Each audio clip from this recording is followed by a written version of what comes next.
Actually, it was a lot like spiritual epiphany. And Okay. before that, I would have experiences, psychic experiences, but I wouldn't want to talk about it with anybody. I buried it inside myself. I was working overseas. I was doing intelligence work. I wouldn't talk about psychic things. I kept it very hidden. So after I had the near-death experience, I decided that I would not hide that anymore. It changed me completely.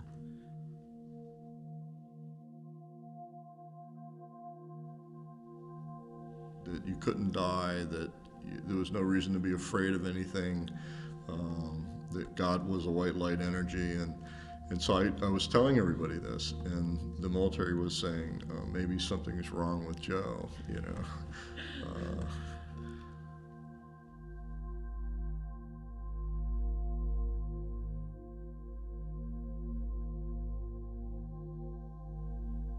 the way it happened is they said, how do we find people that are psychic in the military?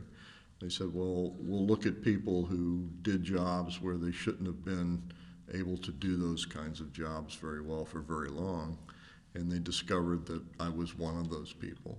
So they called me in, and when they opened my file, they discovered that I had had this near-death experience and met God and had no fear, and talked a great deal about my spirituality change. And they said, oh, this person must be perfect for our job. So they called me in, and they sent me to Stanford Research Institute, had me tested, and I turned out to be an excellent remote viewer.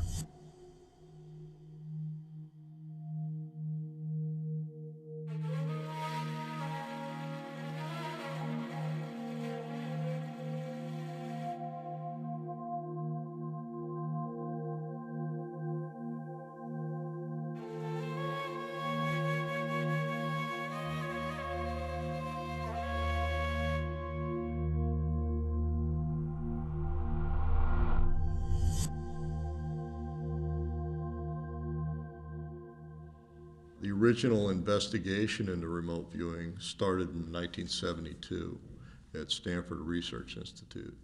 That was when Ingo Swann and Hal Puthoff first started their investigation into remote viewing. The U.S. military did not actually start the Stargate project until October of 1978. That was the actual use of remote viewing for intelligence collection purposes.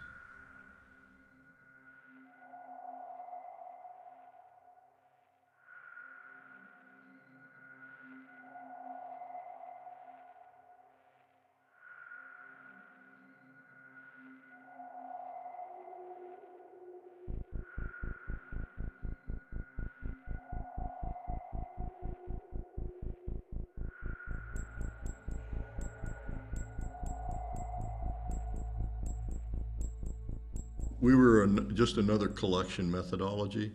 And so when we provided our intelligence, it was included just like any other intelligence methodology. It was just sent in and used and analyzed just like any other methodology. There's kind of a belief that because so many agencies use the remote viewers that the military supported remote viewing. That it really isn't true. Because it was successful and because so many agencies used it, doesn't mean that the Army was happy about it. It was more like a knife fight in a phone booth every year. It got funded because it was successful, but it was funded by Congress. And so Congress kind of forced the issue, forced that it be used because of its success from year to year.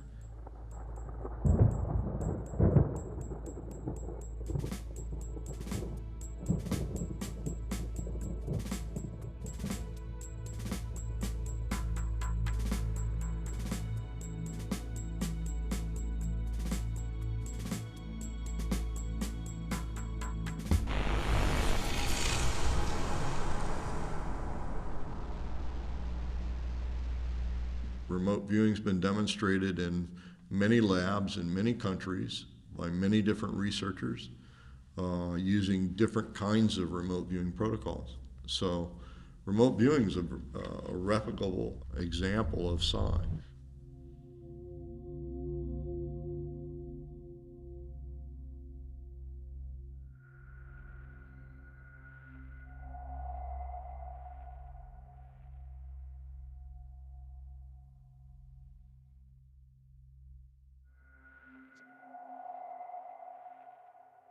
I do missing persons cases. That's much more difficult.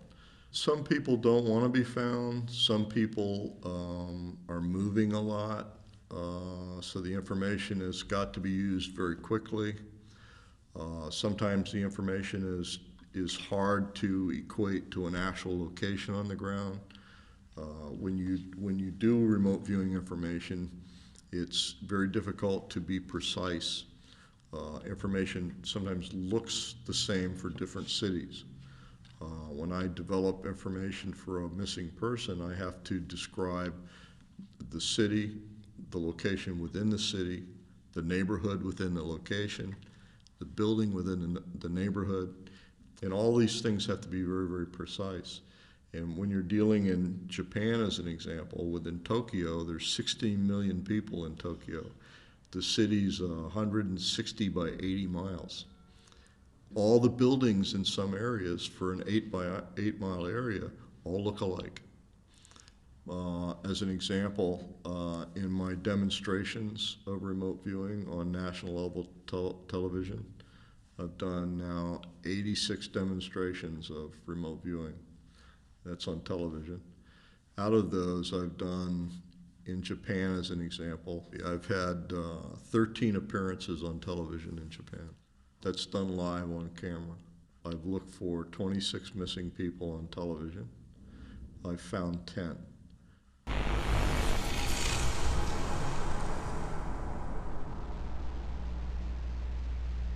And I provide remote viewing support to corporations and people.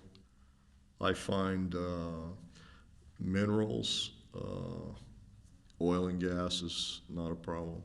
I find gold, silver, platinum. I make a large amount of money for companies.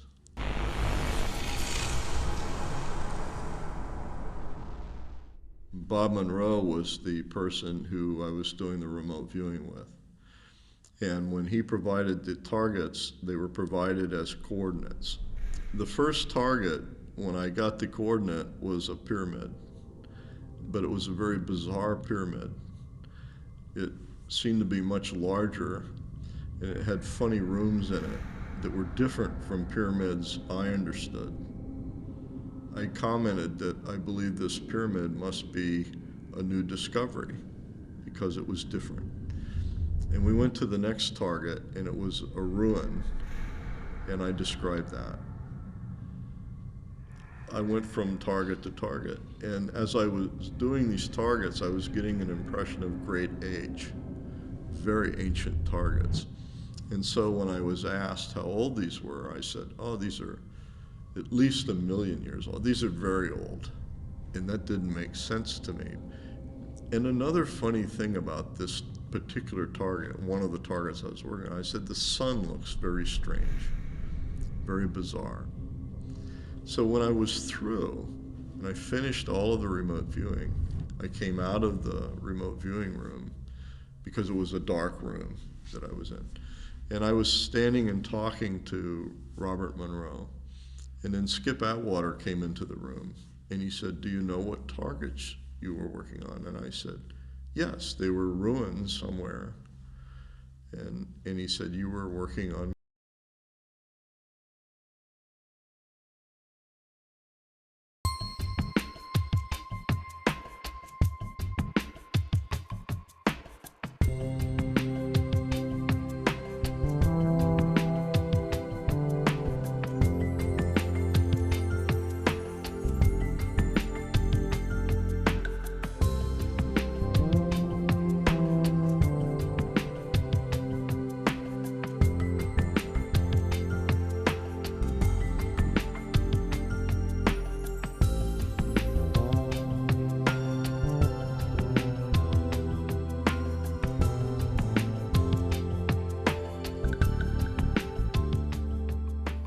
What you're suggesting is that there is actually a possibility to change all these fear-based. Absolutely.